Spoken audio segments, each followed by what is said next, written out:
আলহামদুলিল্লাহ মুআজ্জাজ মুকাররম মুহতারাম সম্মানিত উলামায়ে কেরাম মুরব্বানা আযম যুবক ভাইয়েরা পর্দানিশীন মা-বোনেরা সকলের প্রতি সালাম। আসসালামু আলাইকুম ওয়া রাহমাতুল্লাহি ওয়া বারাকাতুহু। মহান মুনিবের দরবারে কালিমাতুশ শুকর আদায় করছি যে মহান মুনিব আমাদেরকে এই পবিত্র জুমার দিনে বিভিন্ন কাজকর্ম থেকে বিরত রেখে বিভিন্ন ব্যস্ততা থেকে বিরত রেখে যে মহান মুনিব আমাদেরকে তার মসজিদে মসজিদে আসা বসা সুযোগটুকু দান করেছেন, সে মহান মুনিবের দরবারে সকলেই শুকর আদায় করছি আলহামদুলিল্লাহ। পবিত্র কোরআন কারীম 114টা সূরার ভিতরে 45 নম্বর সূরা, যে সূরাটি নাম হলো সূরা আল-জাসিয়া। সূরা আল-জাসিয়া থেকে আমি দুটি আয়াত তেলাওয়াত করেছি। এই দুটি আয়াতের উপরে কথা বলার ইচ্ছা পোষণ করছি। ওমা তাওফীক ইল্লা বিল্লাহ, আল্লাহ যেন আমাকে সেই দুইটি আয়াতের আলোকে সঠিক কথাগুলি, সঠিক তাফসীরগুলি, বিশ্লেষণগুলি করার আল্লাহ তাআলা যেন তৌফিক দান করেন। ওমা তাওফীক ইল্লা বিল্লাহ। সবাই বলছে আমিন, আরো জোরে বলছে আমিন। সম্মানিত মুহতারাম হাজিরিন, এই সূরাটা আল্লাহ তাআলা নবী আলাইহিস সালাতু ওয়াস সালামের মক্কি জিন্দেগিতে আল্লাহ তাআলা নাযিল করেছেন। মক্কি সূরা এবং মাদানী সূরা, যেটা হলো নবী আলাইহিস সালাতু ওয়াস সালামের হিজরতের আগে যে সূরাগুলি নাযিল করা হয়েছে, ওই সূরাগুলিকে মক্কি সূরা বলা হয়।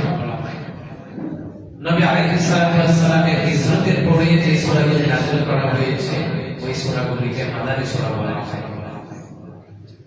তো এই সূরা থেকে যা তিলাওয়াত করেছি আর আমি তিলাওয়াত করে যে সওয়াবটুকু পেয়েছি, আপনারা শ্রবণ করার কারণে আল্লাহ তাআলা আপনাদের আমল নামায়ও ওই পরিমাণ সওয়াব আল্লাহ তাআলা দিয়ে দিয়েছেন। সুবহানাল্লাহ। এই জন্য নবী আলাইহিস সালাতু ওয়াস সালাম বলেন, ওয়া আন আবি হুরায়রা রাদিয়াল্লাহু তাআলা আনহু قال سمعت رسول الله صلى الله عليه وسلم يقول اقرأ القرآن فإنه يأتي يوم القيامة شفيعا لأصحابه أو كما قال عليه الصلاة والسلام. نبي السلامي حضرت أبي هريرة رضي الله تعالى عنه থেকে বলেন, আমি নবী করিম সাল্লাল্লাহু আলাইহি ওয়াসাল্লামের জামাত থেকে শুনেছি, নবী আলাইহিস সালাম বলেন, তোমরা যখন কোরআন তেলাওয়াত করো, তোমরা কোরআন পড়ো, তোমরা কোরআন বুঝো, কোরআন তেলাওয়াত করো, কেন কিয়ামতের ময়দানে এই কোরআন তেলাওয়াতকারীদের জন্য আল্লাহর দরবারে সুপারিশ করবে। সুবহানাল্লাহ।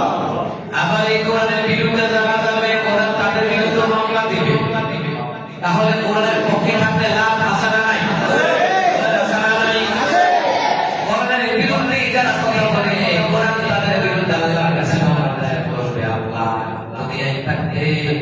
আমি কোরআনের বিরোধিতা যারা করেছে, আইনের বিরোধিতা যারা করেছে, তাদেরকে জাহান্নাম জানিয়ে ছাড়বো না। ও আল্লাহ, দুনিয়াতে যারা আমাকে তিলাওয়াত করেছে, আমাকে পাঠ করেছে, আমার তিলাওয়াত করার জন্য, কোরআনের তিলাওয়াত করার জন্য এটা মাদ্রাসা, বিভিন্ন বিদ্যালয়, বিভিন্ন পরিবেশ তৈরি করে দিয়ে কোরআন শিক্ষার জন্য কিয়ামতের ময়দানে কোরআন তাদেরকে সুপারিশ করে করে জান্নাতে যাওয়ার ব্যবস্থা করে দিবে। এটা আমার দেশে অনেক মুসলমান এই ধরনের বিরুদ্ধে কথা আপনারা নাই। যখন আপনি কোরআন থেকে আলোচনা করবেন, কোরআন থেকে তাফসীর করবেন, কি বলবেন জানেন? হুজুরের এত কথা রাখতে ভালো হইতো না। আসসালামু আলাইকুম। হুজুরের এত কথা রাখতে পারা যাবে না। হুজুরা আগে রাখাই বলবে, এই কথা বলা মানে হচ্ছে আল্লাহ আয়াত নিয়ে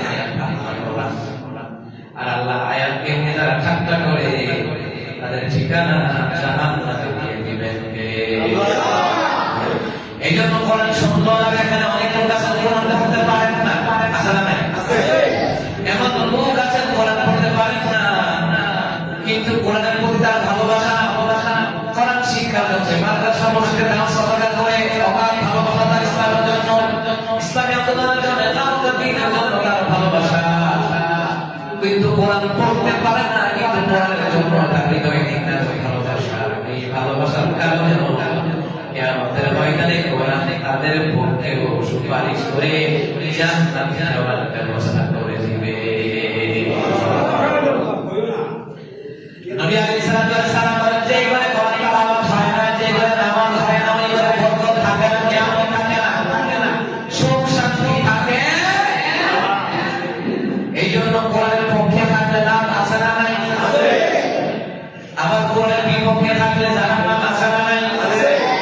সম্মানিত মুহতারাম হাজিরিন, তাহলে সূরা আল-ইয়াসিন 34 নম্বর আয়াতের মধ্যে আল্লাহ তাআলা বললেন, দুনিয়ায় থাকতে যারা কোরআন পড়বে, কোরআনের বিরুদ্ধে কথা বলেছো, একটাবারও চিন্তা করো না যে কিয়ামতের ময়দানে আমার সামনে জবাব দেওয়া লাগবে। এই চিন্তাটুকু তুমি করো নাই। আল্লাহ তাআলা বললেন, বিসমিল্লাহির রহমানির রহিম, ওয়া কিলা ইয়াউমা নানসাকুম কামা নাসিতুম লিকাআ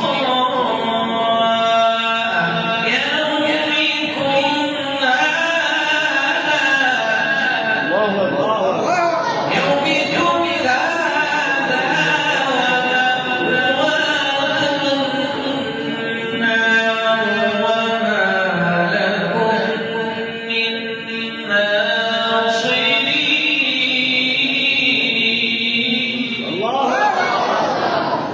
আল্লাহ তাআলা কিয়ামতের ময়দানে বলবেন,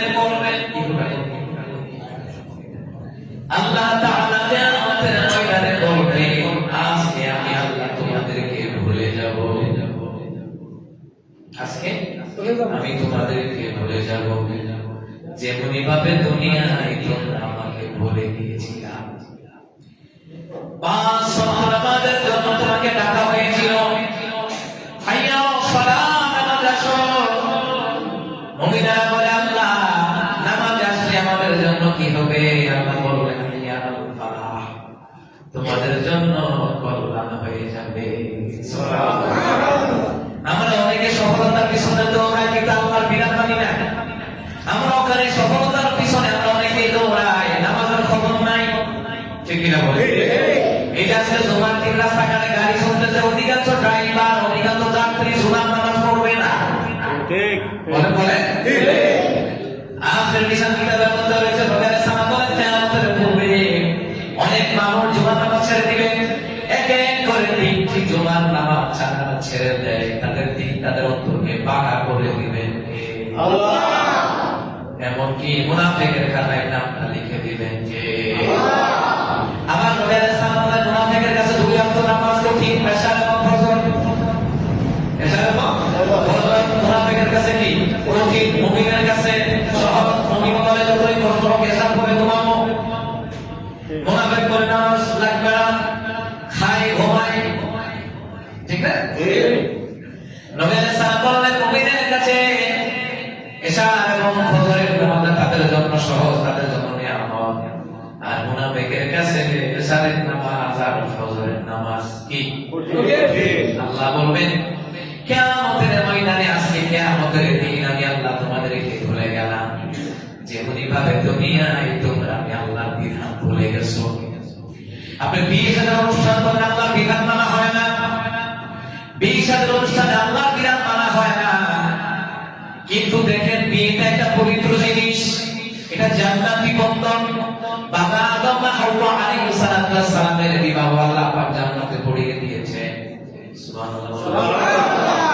এটা জান্নাতি বন্ধন, অথচ ওই বিবাহের অনুষ্ঠানে আল্লাহর বিধানকে লঙ্ঘন করে গান বাজনা পর্যন্ত করা হয়, ঠিক? আপনার ছেলের বিয়েতে বরকত হইব কিভাবে? আপনার মেয়ের বিয়েতে বরকত হবে কিভাবে? বিয়ে পবিত্র জিনিস, পবিত্র জিনিসে যারা আল্লাহর বিধানকে যারা লঙ্ঘন করে ময়দানে এদের হিসাব নিকাশ কঠিন হবে না সহজ? বলেন কি হবে? পবিত্র জিনিস সুন্নাতে খতনা অনুষ্ঠান, সেখানেও আপনার ঢোল তবলা বাদ্যযন্ত্র নাই। বিয়ের অনুষ্ঠান গায়ে হলুদ থেকে শুরু হয় গান বাজে, বিয়ে সাথে অনুষ্ঠানে গান বাজনা। যিনি বিয়ে করাইলেন ওনারা 200 টাকা 100 টাকা দিয়ে দেবে, দিলাম দোয়া করে এবার ইমামতি হইলে। আর ওইদিকে 20,000 30,000 50,000 টাকা পর্যন্ত খরচ করে কি করে না? আমরা মুসলমান এই জন্যই তো বলি আমরা মুসলমান না, আমি মুসলমান। কাজ করবো দেখলে শয়তান কয় আমি আল্লাহ আছি। শয়তান 9 লক্ষ বছর আমার ইবাদত করছে, 8 লক্ষ বছর ফেরেশতাদের ইমামতি করছে। একই বুঝুন কইলে কমন ছিল বাপ গেছে কেন? অহংকার করার কারণে। যারা নামাজ পড়ে না ওরা অহংকারী, যারা বিয়ের অনুষ্ঠানে আল্লাহর বিধান মানে না ওরা অহংকারী। আর অহংকারের আবাসস্থল হলো জাহান্নাম। ফাবিসামাতুল মুতাকাব্বিরিন, অহংকারীদের আবাসস্থল হলো একবারে নিকৃষ্ট জাহান্নাম। এসব অহংকার করতে হবে, আমার টাকা আছে আমি খরচ করব, আর মাইয়ার বিয়েতে আলুর বিয়েতে মুসলিম কি মানে টাকা আছে বলো ঠিক কিনা বলে? মানে আমরা যদি কোরআন হাদিস থেকে কথা বলি হুজুরের তার কাজ নাই। আচ্ছা আপনারা বলেন এই কথাটা টিটকারি দিয়েছে মুনাফিকের খাতায় নাম লেখাচ্ছে, কারণ হুজুরদেরকে টিটকারি দিও না, হুজুররা নবী ওয়ালা দাওয়াতি কাজ করে। ঠিক কথা বলেন না কেন? এই যে আমরা কোরআন হাদিস থেকে কথা বলি, আমার প্রিয় ভাই হাফেজ আশরাফ আলী যিনি মক্কা মদিনায় অবস্থান করছেন, আল্লাহ তাকে কবুল করুন বলে আমিন। এই যে কোরআন হাদিস থেকে কথা বলেন, এটা কি আমাদের কাজ না আল্লাহ পাকের দাওয়াত? আল্লাহ তাআলার পক্ষ থেকে এটা দাওয়াত থেকে আসে। এই কথা বললে অনেকের গায়ে লাগে যাবে, এরকম আছে না? তার মধ্যে তার অন্তরে নিফাক রয়ে গেছে, মুনাফিকি রয়ে গেছে। এটা সতর্ক থাকতে হবে। প্রত্যেকটি জায়গায় যদি আল্লাহর বিধান মানেন, পুরাটা পরিবার আল্লাহ তাআলা শান্তি রহমতে ভরপুর করবে। সুবহানাল্লাহ। সম্মানিত মহতারাম হাজিরিন, আল্লাহ বললেন দুনিয়ায় থাকতে যারা আমি আল্লাহর বিধান মানো নাই, আমি আল্লাহর হুকুম মানো নাই, আমি আল্লাহ যা আদেশ করেছি পালন করো নাই, আমি আল্লাহ যা নিষেধ দিয়েছি ছেড়ে দাও নাই, আমি আল্লাহ তাআলা তোমাদেরকে ভুলে গেলাম। দুনিয়ায় থাকতে তোমরা যেভাবে ভুলে গেলাম, তোমরা একটা চিন্তা করো নাই মানুষ ফোন করলে আমি আল্লাহর কাছে জবাব দেওয়া লাগবে, সুদ খেলে জবাব দেওয়া লাগবে, ঘুষ খেলে জবাব দেওয়া লাগবে, পরের জায়গা দখল করলে জবাব দেওয়া লাগবে, চাঁদাবাজি চাঁদাবাজি লুটতরাজ করলে জবাব দেওয়াই লাগবে, মানুষকে নিন্দা হামলা মামলা দিয়ে হয়রানি করলে জবাব দেওয়া লাগবে। এটা ভুলেই গেছো আমি যে বিচার করব। নবী আলাইহিস সালাম বললেন কিয়ামতের ময়দানে অসংখ্য বিচারক, অসংখ্য শাসক, অসংখ্য নেতা নেত্রীদেরকে হামান ফেরাউন কারণের সাথে জাহান্নামে ঢুকিয়ে দিবে। আপনি নেতা হন, আপনি সমাজের মেম্বার হন, চেয়ারম্যান হন, এমপি হন, মন্ত্রী হন, বাধা নাই, হন নেতা হন, রাসূলুল্লাহর আদর্শের নেতা হতে হবে। আবু জাহল মার্কা ফেরাউন মার্কা নেতা হওয়া যাবে না। আপনি এমন নেতা হন, আপনার ক্ষমতায় না থাকলেও জনগণ আপনাকে সম্মান করতে ভুলবে না, আপনি এমন নেতা হন। ঠিক কিনা বলেন? এখন কি আমি এই দেশের নেতার বিরুদ্ধে বললাম না পক্ষে বললাম? আপনি নেতা হন আবু জাহলের আদর্শে না, ফেরাউন নমরুদ হামান কারণের আদর্শে না, আপনি নেতা হন মুহাম্মদ সাল্লাল্লাহু আলাইহি সাল্লামের আদর্শে নেতা হন। মরে গেলেও মানুষ আজীবন আপনাকে মনে রাখবে আল্লাহ সাইয়্যিদুনা রাহিমাহুল্লাহ। কথা ঠিক কিনা? মনে রাখবে। হ্যাঁ, আমাদের আলাই ভাই কোরআন সালোয়ার সাইয়্যিদ বিশা হুজুরের কথা মনে রাখবে। ঠিক কিনা? হক কথা বলতে হবে। পুরা আমার গোষ্ঠী আমার বিরুদ্ধে যায়, তবু আমাকে একা আল্লাহ রাসূলের পক্ষে মাঠে থাকতে হবে, কারণ দুনিয়ার সব শান্ত হয় আল্লাহ রাসূল ছাড়া আমাদের আপন আর কেউ নাই। দুনিয়ার ভাই ভাইরে ঠকায় না, অনেক বাপ মায়ের সন্তানকে ঠকায় না, অনেক স্ত্রী স্বামীকে ঠকায় না, অনেক স্বামী স্ত্রীকে ঠকায় না। দুনিয়াতে যত দিনের তত ভালো, একবার দেওয়া বন্ধ রাখেন ভালো না, নষ্ট হয়ে গেছে। ঠিক কিনা? দুনিয়াতে সব স্বার্থপর, একমাত্র আল্লাহ রাসূল ছাড়া আমাদের কেউ আপন না। দুনিয়াতে আপন আপন করতেছে, হয়তো সাংসারিক ক্ষেত্রে আল্লাহ তাআলা একটা বিবাহ বন্ধন দিয়েছেন, বাপ মা ভাই বোন স্ত্রী পুত্র ছেলে মেয়ে, এটার ক্ষেত্রে আমরা হয়তো কি সিরিয়াল মেনটেন করি, চলি, দায়িত্ব পালন করি, কিন্তু দিন শেষে দেখবেন তুমি আমার জন্য কি করছো। ঠিক কিনা বলে? নবী আলাইহিস সালাম বলেন অকৃতজ্ঞ যারা তাদের ঠিকানা জাহান্নাম।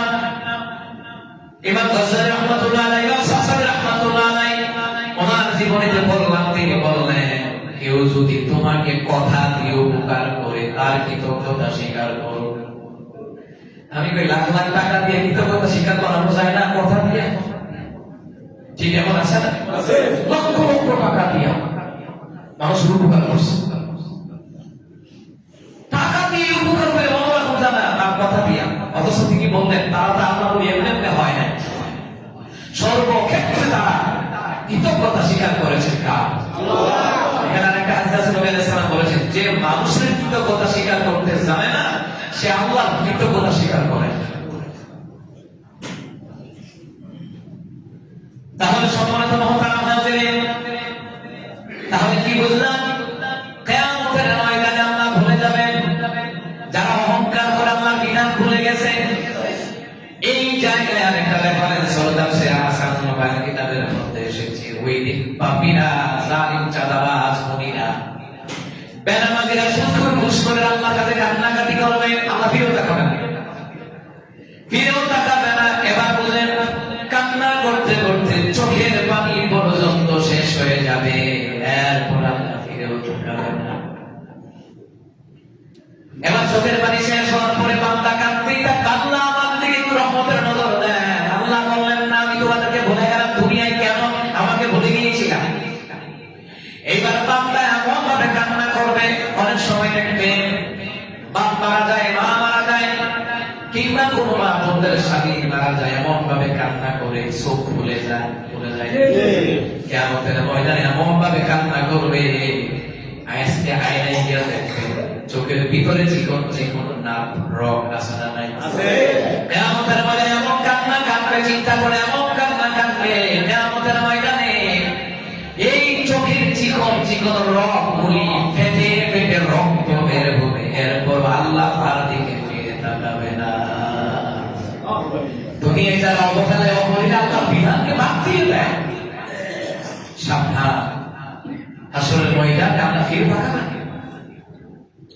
আল্লাহ তাআলা ফিরে তাকাবেন না। এইবার ফেরেশতারা আসবেন, কাঁদবে। সূরা জুমার তাফসীরের কাসিরের মধ্যে এসেছে ফেরেশতারা আসবেন, ইমানদার কাঁদবেন, আল্লাহর কাছে কাঁদতেছে, আল্লাহ আমাদের দিকে ফিরে তাকায় না। ফেরেশতারা বলবে দুনিয়াতে কি এই অপরাধের থেকে সতর্ক করাবার জন্য কি আলেম মারা যায় নাই? পাওয়া গেছিল, নবী রাসূল কি যায় নাই? গেছিল। দাওয়াতি করবেন লোকেরা, একামতের দিনের লোকেরা, দাওয়াতি তাবলীগের কাজের লোকেরা, হকানি পীর মাশায়েখ কোরআন দিয়ে তোমাদেরকে বুঝাইছিল, নিয়ে কথা বুঝাইছিল, আমরা তো মানি নাই। আমরা তো অহংকার করতাম, বিকথা নিয়ে কথাগুলি আমরা ছুঁড়ে ফেলে দিতাম, ব্রেন থেকে সরিয়ে ফেলতাম, মন থেকে সরিয়ে ফেলতাম, এত কথা মানা যায়, অহংকার করতাম। তখন ফেরেশতারা বলবে দুনিয়ায় যেহেতু আল্লাহর বিধানের দিকে ফিরেও তাকাও নাই, আজকে আল্লাহ কঠোর হয়ে গেছে, আজকাল কঠিন হয়ে গেছে, আমাদের ফিরে তাকাবে তোমাদের দিকে। কেন তাকাবে না? কেন তাকাবে না? তোমাদের প্রতি আল্লাহ রাগান্বিত। আল্লাহ কি রাগান্বিত? যেই হারে গোটা দুনিয়ার জগতে পাপের হার বৃদ্ধি হয়ে গেছে, টিকটকের মাধ্যমে বেরিয়ে পর্যন্ত জামাই জানা না বেরিয়ে টিকটক খাইতে গুলো হয়ে রয়েছে, আছে নেই? আছে না?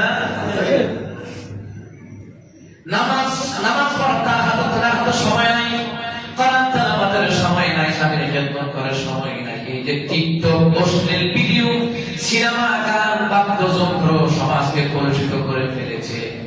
এই জন্যই তো ইসলামী খেলাফতের দরকার আছে না? আপনি যত কিছু বলেন, অমুকে আইসা একবার জান্নাত আমাদের ঘুম পাড়াই দিব, অমুকে আইসা আমাদের আমেরিকা, লন্ডন, ইতালি, জাপানে ধরেছে মানুষের বানাতে ঘুম দেওয়া। এই পৃথিবীতে ফেরাউনের মতো, নমরুদের মতো কত নেতারা কথা দিয়ে কথা রাখে নাই, আর আমাদের পৃথিবীতে যে নেতা কথা দিয়ে কথা রাখে। যদি রাস্তা করে না বলে খালি ভুট্টা দিবেন, পাশ করে চাললে এবার শেয়ার হয়ে দেখা না, কিন্তু কথা দিতে হবে যেটা আপনি পালন করতে পারবেন। আমি 2009 সালে আইবারি বড় বছরে থাকতে আমাকে বললো, নিয়ে যে একটা কাজ করো, একটা মসজিদে 2 গ্রুপে ঝগড়া, তুমি গিয়া জুমা একটা পড়ায় নিয়ে আসো। তো গেছি বলে তো বলতেছে, হুজুর এই মসজিদে দক্ষিণ পাড়ার তারা, হুজুর আমরা উত্তর পাড়ার তারা ভিড়ে উত্তর পাড়ার তারা বুঝবে না, দক্ষিণ পাড়ার তারা কেউই খায়। তো হুজুরে পাঠাইছে গিয়া, তা আমি যখন তোমার পড়াই দিলাম, এরপরে একটা বিমান সামনে থেকে এলো, মসজিদ নিয়ে দোয়া তুমি আসা না বলেন, বলেন আসা না, আল্লাহ এই ফেতনা থেকে হেফাজত করে বলে না। তো ওই মসজিদের সামনে বিশাল একটা কবরস্থান, বাউন্ডারির দরকার। তাই জন্য এমপি সাহেব গেছে আর কি, আগের আর কি 20 বছর আগে এমপি সাহেব গেছে, 15 বছর আগে এমপি সাহেব দিয়ে কইলে যদি আমি কবরের বাউন্ডারি না করে দেই নির্বাচনের পরে, আমার আইনা একবারে মসজিদের পিলারের লগে বাইন্দা রেখে। তো পরে জোয়ার পরে আমাকে বলতেছে আর কি, তো আমি কেন এটা ফাইলে না বাকি তো এটা বলা, এই যে ফাঁস করে গেল আর এলাকা খাইছে কথা বলবে আইসা। ওয়াদা এমন একটা জিনিস, আমরা সাধারণত দেখাবো না নিয়েও ওয়াদা খেলাপ করে, আছে না? মানে এটাকে কিছুই মনে করে না, কিন্তু ওয়াদা রক্ষা করা ফরজ। ঠিক, ওয়াদা রক্ষা করা কি? আপনি ওয়াদা দিলেন, কিন্তু ওয়াদা রাখতে পারলেন না, তাকে ধোঁকা দিলেন। নবী বললেন যে ধোঁকা দেয় আমার উম্মতকে, যে আমার একজন উম্মত আরেকজন উম্মতকে ধোঁকা দেয়, সে আমার উম্মত নয়। অধিকাংশ মানুষ ওয়াদা খেলাপ করে। আমি কিন্তু খুব কঠিন মানুষ, আমার আলোচনা তার ইউটিউবে দেখছেন, আমি খুব কঠোর কথা বলি, শিরিক বেদাত নিয়ে, গান বাদ্য নিয়ে, সুদ ঘুষ নিয়ে কঠিন কথা বলি। কারণ অমরকে আল্লাহ যখন হক কথা বলতেন সবগুলো লাভ হয়ে যেত। মুসলিমের বেল হলেন হুজুর ওয়াজের সমস্ত এই ঘোর মাননি। তিনি বললেন যে দেখো, আমি কোরআন সুন্নাহর বেলায় আমি কাউকে সাথ দিয়ে কথা বলতে পারি না, কারণ আমি আমার জীবনের থেকে আমি আমার আল্লাহ রাসূলকে বেশি ভালোবাসি। সুবহানাল্লাহ। তিনি আমার আরেকটা কথা বললেন যে আচ্ছা, তোমরা যদি আমি ওমরের মনের ব্যাপারে জানতাম, দিকটার ব্যাপারে জানতাম, যে আমি আমার মুসল্লিদেরকে, আমি আমার দেশবাসীকে কত ভালোবাসি, তাহলে মাঝে মধ্যে তোমরা আমাকে রাস্তাঘাটে এরকম টাচ করে কথা বলতাম, ইয়া ওমর কোথায় যাচ্ছে, আসেন কিছু খাই। কিন্তু আমার দিকটা হচ্ছে এমন যে যখন আমি সমাজে চলি, আমি ওমরের মতো নরম আর কেউ নাই। আর যখন আমি কোরআন সুন্নাহর ব্যাপারে কথা বলি, আমি ওমর কাউকে সাথ দিয়ে কথা বলি না। আমি সেই ওমর যে ওমর রাসূলুল্লাহর ভালোবাসায় আসক্ত হয়ে আমি নিজের পিতাকে কল্লা আলাদা করতে আমি দ্বিধা করি না। আল্লাহু আকবার। অথচ আমার দেশে রাসূল সাল্লাল্লাহু আলাইহি ওয়াসাল্লামকে গালি দেয়, বিচার হয়। আমাদের আয়েশা চৌধুরী কথা বলে, বিচার হয়? আচ্ছা, এই দেশে কয়টা খুন হত্যার বিচার হয়েছে বলেন তো? এই দেশে প্রশাসনের কাছে গেলে বলে তদন্ত চলতেছে, এর মধ্যে 10 বছর নাই, এরপর তো তামাশা পাইনি বলে থাকে। এই জন্য বিচার ক্ষেত্রে আপনার বিধানকে কি করতে হবে? কি করতে হবে? মানতে হবে, বাস্তবায়ন করতে হবে। আর সেই বাস্তবায়ন করতে হলে ইসলামে লাভ করতে হবে। আল্লাহ তাআলা বুঝান করে বলে আমি এরপরে সম্মানিত মুহতারাম হাজিরিন, বলছিলাম রক্ত ঝরবে, ফেরেশতারা বলবে দুনিয়াতে আদম কি যায় নাই, গেছে, নবী রাসূল কি যায় নাই, গিয়েছে, দাওয়াতি কর্মকর্তারা কি যায় নাই, গিয়েছে, সতর্ক করেছে, কিন্তু আমরা অপেক্ষা করেছি, অহংকার করে দাম্ভিকতার সাথে ফিরিয়ে দিয়েছি। এই জন্য আল্লাহ তাআলা বললেন ওয়াকিলাল ইয়াউমা নানসাকুম কামা নাসিতুম লিকা ইয়াউমিকুম হাযা ওয়া মাওয়াকুমুন নার। দুনিয়াতে আমি আল্লাহর বিধিবিধানকে না মানার কারণে আমি আল্লাহ তোমাদেরকে ভুলে গেলাম, দুনিয়ায় ভুলেছো তোমরা আমাকে, আমি আজকে হাসরের ময়দানে তোমাদেরকে বলে গেলাম তোমাদের ঠিকানা হলো জাহান্নাম। তোমাদের ঠিকানা কি? জাহান্নাম। ওয়া মা লাকুম মিন নাসিরিন।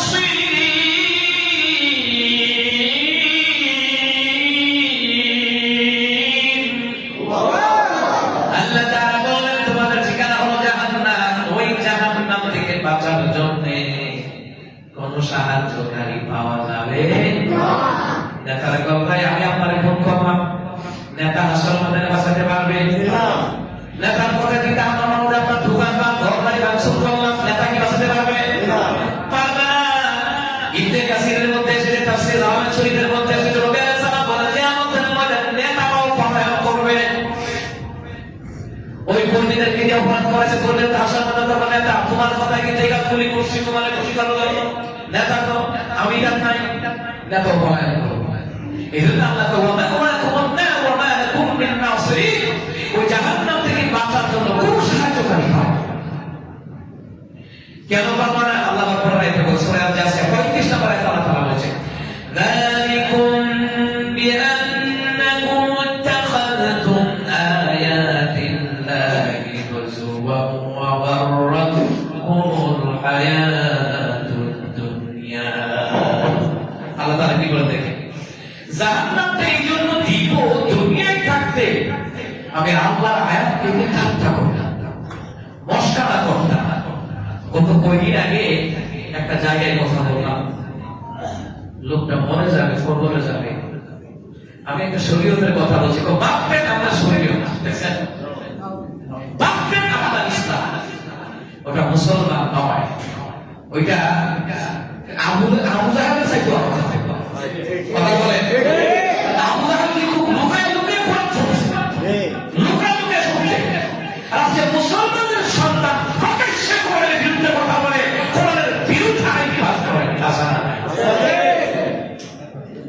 দেখছেন, খুব ভাববেন আমরা শরীয়ত। এখানে আল্লাহ বলে, যালিকুম বিআন্নাকুম ইত্তাখাযতুম আয়াতিল্লাহি হুজুওয়ান ওয়া গাররাতকুমুল হায়াতুদ দুনিয়া। তোমরা আমি আল্লাহর আয়াতকে ঠাট্টা করেছিলাম এবং পার্থিব জীবন তোমাদেরকে গ্রাস করেছে, পার্থিব জীবন লোভ লালসা তোমাদেরকে গ্রাস করেছে। শুনে রাখো, শুনে রাখো, ফাল-ইয়াওমা লা ইখরাজুনা মিনহা ওয়া লা হুম ইস্তা'তাবুন। দুনিয়ায় আল্লাহর আয়াত থেকে একটা বিষয় কি জানেন? আমরা এখানে যারা আছি, পৃথিবীতে যারা আছি, আমরা সব আল্লাহর বিধানকে মানতে পারি, কিন্তু বিশ্বাস করি না, অস্বীকার করি না, কিন্তু কি করি? বিশ্বাস করি না, কিন্তু আমরা অবজ্ঞা করি না। হ্যাঁ, আল্লাহ কোরআনে যা বলেছেন সত্য, রাসূল সাল্লাল্লাহু আলাইহি ওয়াসাল্লাম হাদিসে যা বলেছেন সত্য, হ্যাঁ, কিন্তু সে অস্বীকার করে না, বিশ্বাস করে, কিন্তু অবজ্ঞা করে না। দূর বাদদেন, কোরআন হাদিসের কথা, ইসলামের কথা শুরু করতে বাদদেন, কিন্তু সে এই কথা বলে না। এই কথা বললে নিশ্চয়ই তার ঈমান চলে যাবে। আর যদি বলে আসলে আল্লাহ এবং রাসূল সাল্লাল্লাহু আলাইহি ওয়াসাল্লাম ঠিক বলছেন, আসলে আমরাই মানতে পারি, আমরাই ব্যর্থ, আল্লাহ যেন আমাদেরকে মাফ করে। হ্যাঁ, আল্লাহ তাকে মাফ করে, সুবহানাল্লাহ। কিন্তু ঠাট্টা মস্করা করা যাবে না, ব্যঙ্গ করা যাবে না, এনকার করা যাবে না, ইমান থাকবে না। আল্লাহ তাআলা বলেন,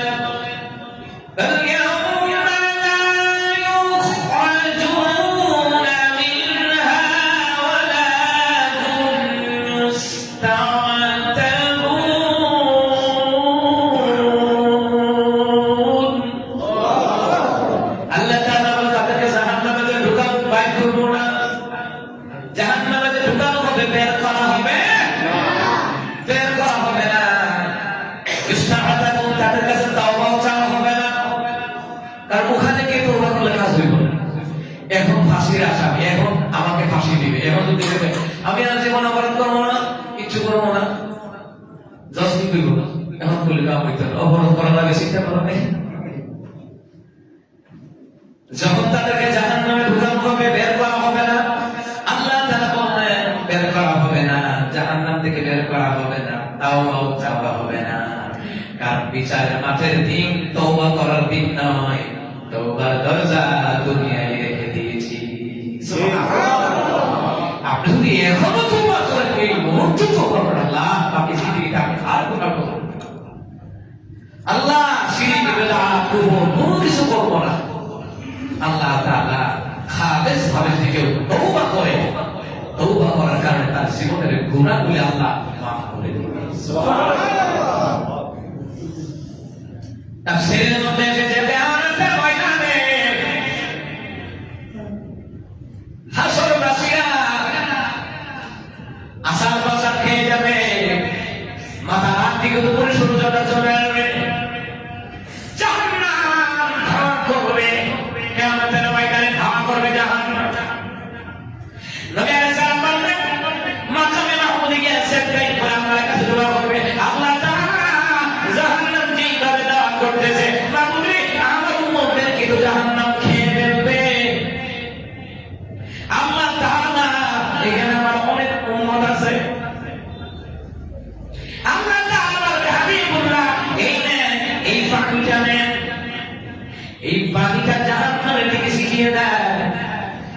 সূরা জুমার তাফসীরের মধ্যে লেখা কিয়ামতের ময়দানে জাহান্নামীর কি শাস্তি দেওয়ার জন্য আল্লাহ তাআলা 7 বছরের নিচ থেকে জাহান্নামকে টেনে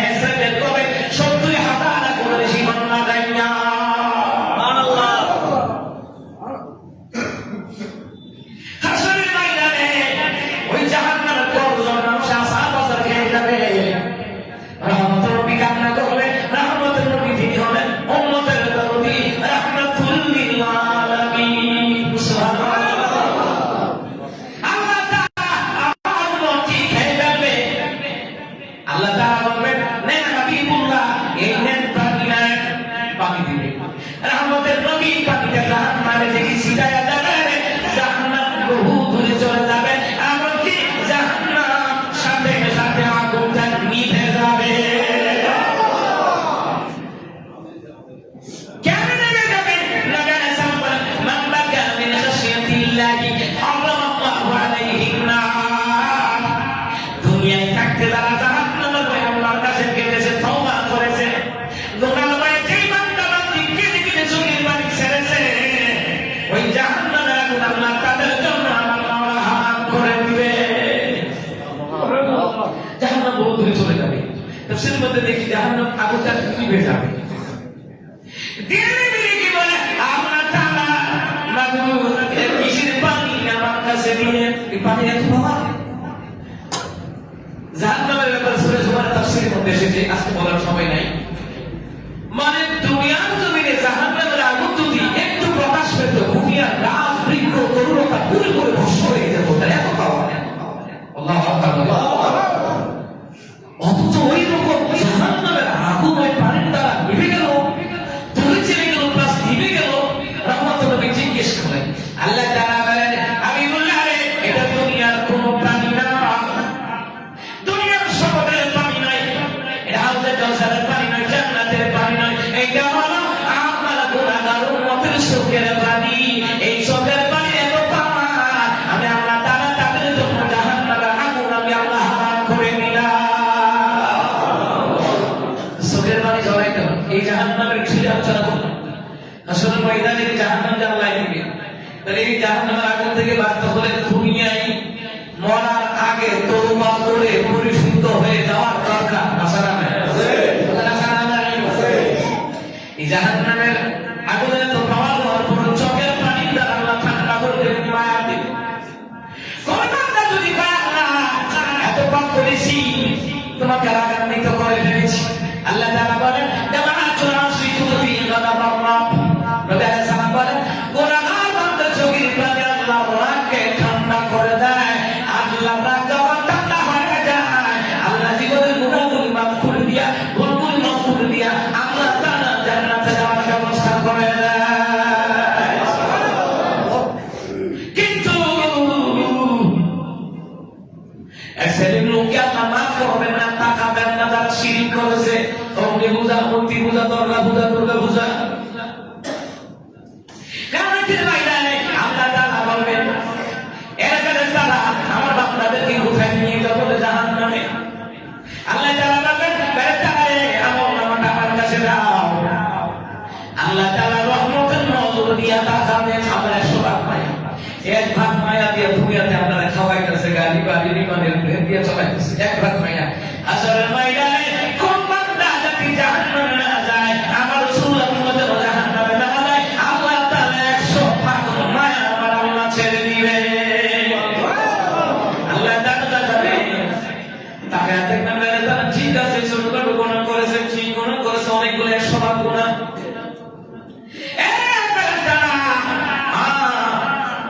দেখতে পাচ্ছি বান্দা 100-150 গুনাহ ভুল হয়ে আছে, কিন্তু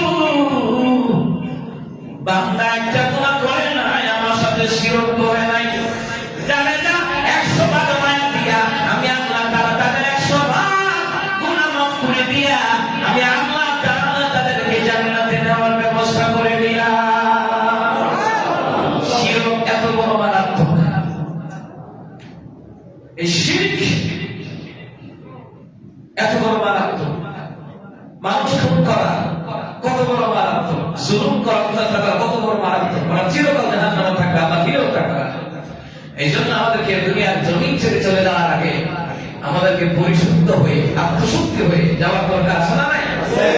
এই জন্য জাহান্নাম বড় ভয়ঙ্কর। এই ব্যাপারে কোরআনে এবং সুন্নাতে অনেক আলোচনা আছে, আলোচনা দীর্ঘায়িত করছি না। যাই হোক, জুমার দিন সবাই ঠিক না ব্যস্ততা আছে, এবং এবার আমি যদি আড়াই ঘন্টা কেটে দিচ্ছি, এটা হবে না। একটা মাত্রা অতি মাত্রা আছে। অনেক সময় আমরা বয়ান গেলে হুজুর 2 ঘন্টা ফজর করবেন নি, এটা পরে। আলহামদুলিল্লাহ আমাদের কুমিল্লাতে যে প্রোগ্রামগুলো হয়, কুমিল্লা ব্রাহ্মণবাড়িয়া এই যে প্রোগ্রামগুলি হয়, মোটামুটি 12টা 1টার মধ্যে শেষ হয়। আর উত্তরবঙ্গে গেলে হুজুরে 12টা 1টার সময় হয়।